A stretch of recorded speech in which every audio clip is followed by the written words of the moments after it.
So, well, first I want to tell you congratulations for winning the Thank you. Best Director Award in our festival, in the International Film Festival, The Hague.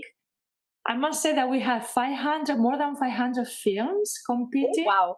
So yeah, I think it's really, really good that you won because yeah, you were competing with a lot of films from many countries who have more than 50 nationalities. I mean, so it was really a big competition. And yeah, everyone loved Consider the Lillies. It's a great film.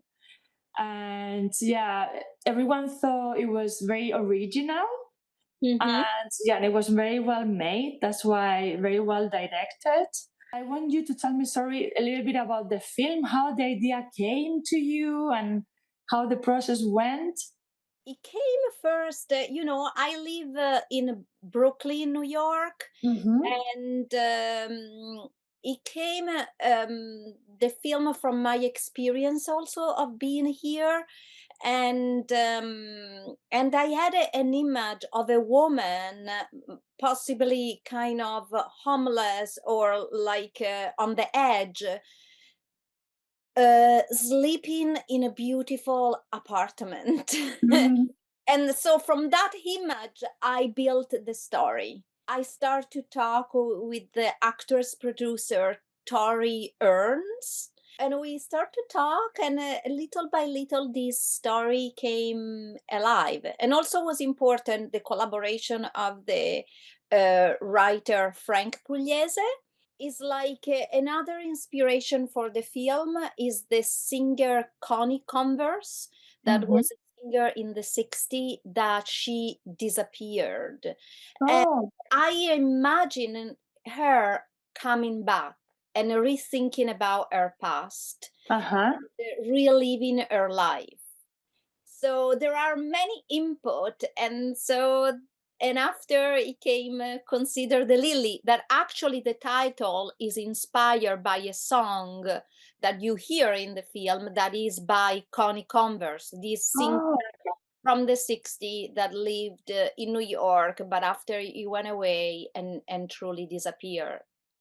Of course, I'm always interested in how the past affect the present, and also is like as this woman connect with this child that live in the apartment where she lived when she was young and when after she was more an adult woman, mm-hmm. and what happened there. Mm-hmm. There is a little a tragedy in that story, uh, Yeah, yeah. trying to elaborate.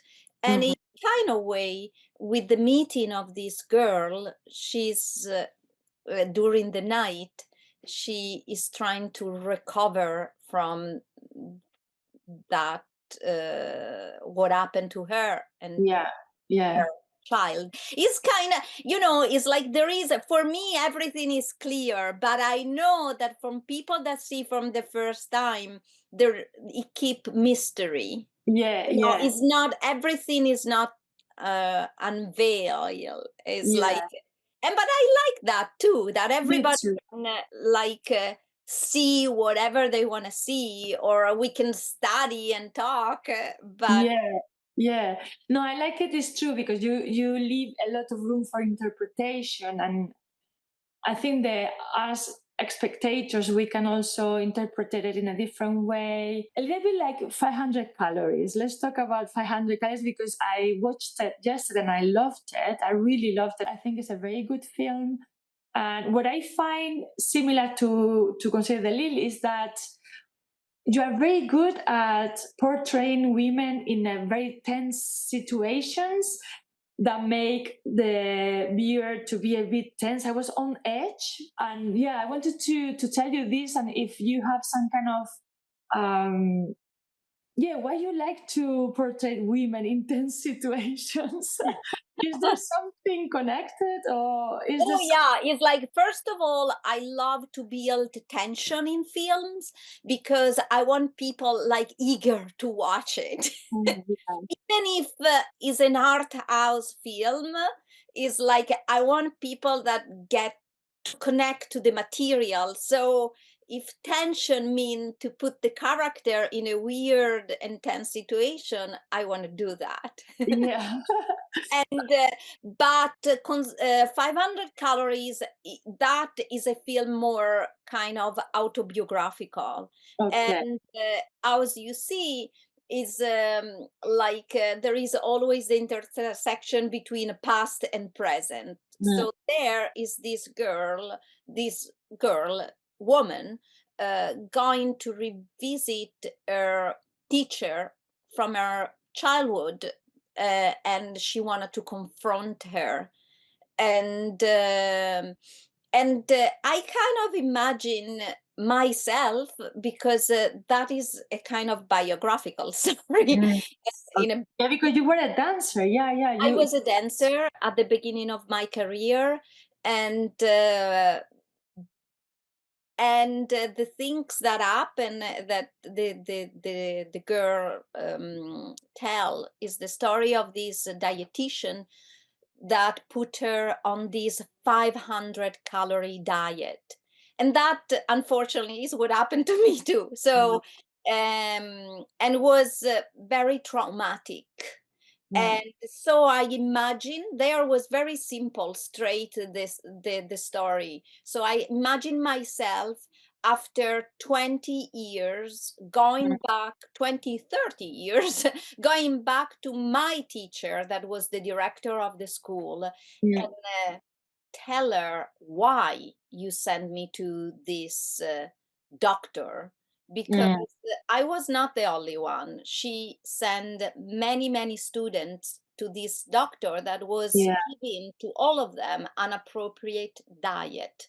But I think it's also a very important topic because, as we know, there are a lot of young girls that are suffering from, yeah, anorexia or really a lot of pressure. In your case, it was, I mean, the film because they were dancers, but even people that are not are also getting a lot of pressure from media, etc., to be really thin. And so I wanted to ask you that actually because the film kind of finished, but it could continue. So I also thought maybe you have the idea of doing a long film, like, Yes, and yeah, then in kind of way, yes, I know that it doesn't, is there is not an end, but is an open. yeah, Uh, and that was because I wrote the feature film, and um, I wanna carry on. I had actually an idea to put, and maybe I should carry on to do that. Is like to put 3, 4 short film together and make hmm, a feature film. yeah, that will be a good idea. And And no, I really think you did a very good job with that one. So I hope you can continue oh this. yes, I'm gonna continue no matter what, even if it's very tough to make films. What is it in a girl's perspective of life that really compels you to talk about it and to make them protagonists? Is there something special about? Yeah. So what I like about the point of view of a young, very young girl, because in Consider the Lily, she's 5, and at 5 years old, the imagination is huge. So Mm, I was interested in the way that she see this woman, mm, and she imagines she's a witch, or a fairy, or like she doesn't know who she is, but she's totally attract and trust her, mm. even if she bring her down in like in dangerous Yeah, situation, not dangerous, but not maybe weird. a Yeah. weird situation. And after she's going back to tell to the parent that she actually saw a woman in the living room, and the parent, because she's full of fantasy, don't believe her. Mm, yeah.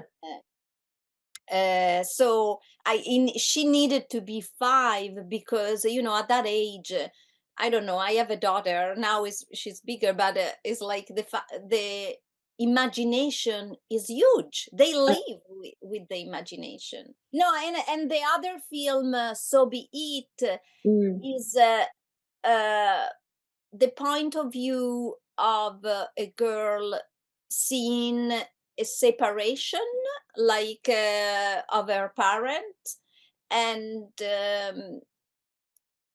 I was interested even there a lot to her point of view of that story. Mhm. Um, Do you remember a lot your childhood? Like, what do you feel when you were a little girl? Because oh sometimes I yeah, feel when so we grow alive. up. My memory is very alive Oh, about that period, and there is a lot of material, to explore, and mm, that is also a personal film in a kind of way. I took yeah, inspiration from my life as uh, usual, and after I like to transform. I yeah. To add fiction also. Yes, yes, yes. Yeah. So yeah, let's go back because we mentioned already that you started as a dancer in Rome. I read that you danced for more than 8 years. So I studied dance for more Uh-huh. of 8 years, and I Uh-huh. started to work as a dancer. But Mm. after I decided to go into acting, Mm-hmm. and I went in Rome at the Accademia Nazionale Silvio D'Amico. Mm-hmm. That was a big passage, and after the 3 years of the school, after that I started to work as an actress, like for 15 years straight. But I was feeling that there was something else. Mm-hmm. And it happened that in actually in 2006, Martha Clark, a director choreographer, because Uh-huh. even if I didn't dance, still dance is in my body and I can dance. So Mm-hmm. she saw me, she saw the potential of me as an actress and also dancer, and she Mm-hmm. brought me to New York to do a beautiful play called Chaos, written by Frank Pugliese. And Uh-huh. um, I've been here for like 5 months in East Village, and was my first time in New York doing this amazing plays. Was, I have to say, I didn't expect in my life to come to live in New York, Yeah. but after that happened, and it was here in New York that I felt that everybody was more open to the possibility of making things. Mm. In Italy, I was feeling more, oh, there is the maestro, so I have to Yeah. be. Here, everybody, you have an idea, doing it, like make it happen. I felt a lot that uh, feeling, and so finally, thank God, I felt like, okay, I start to make my own things. Or how do you do the step from acting and dancing to filmmaking? How was the step? Yeah, tell me a little bit more. I'm curious about that. Okay, so uh, first of all, the is like being in New York. I was kind of working a little bit less as an actress, so I started to write, and Mm-hmm. I always wanted to do a film school, and I went to NYU, uh, Mm-hmm. and I did. A course that is called the Sight and Sound, and it was amazing. I felt in love with the, it's like it was a second love. My first love was like acting in dancing and acting, and after is like making those little film at the school make me understand that I really wanted to do that. I made first like a teaser with all my friends in Italy, and after I built a more complex story, so be it. Mm-hmm. And I decided to shoot that in Italy, and after 500 calories and Consider the Lily, and now is my time for a feature film. So what is the main difference that you found making a film in Italy or in US? So you mentioned already that it's a bit easier in the US because maybe there's no such a concept as being already a big filmmaker, or there are more possibilities. Tell me a little bit about this experience. No, it's like it's not easier to make a film in the US. No. No, it's easier in a kind of way. What I felt, for me, I felt allowed to say my story, and don't be scared. Just make it, and if it's good or bad, somebody else is gonna decide it. I felt, maybe because I'm foreigner, I felt less pressure of the judgment. Mm, That may be because I'm in Italian. In Italy, I feel more that the judgment of the people. yeah. And so here, everybody does things, and I say, okay, I'm doing my own one. But it's super challenging to make it happen things in New York because everything is expensive. Mm, To put professional together, people with talent together is super challenging. So you have to be very determined and surrounded by people that love your project and stay with you to build this little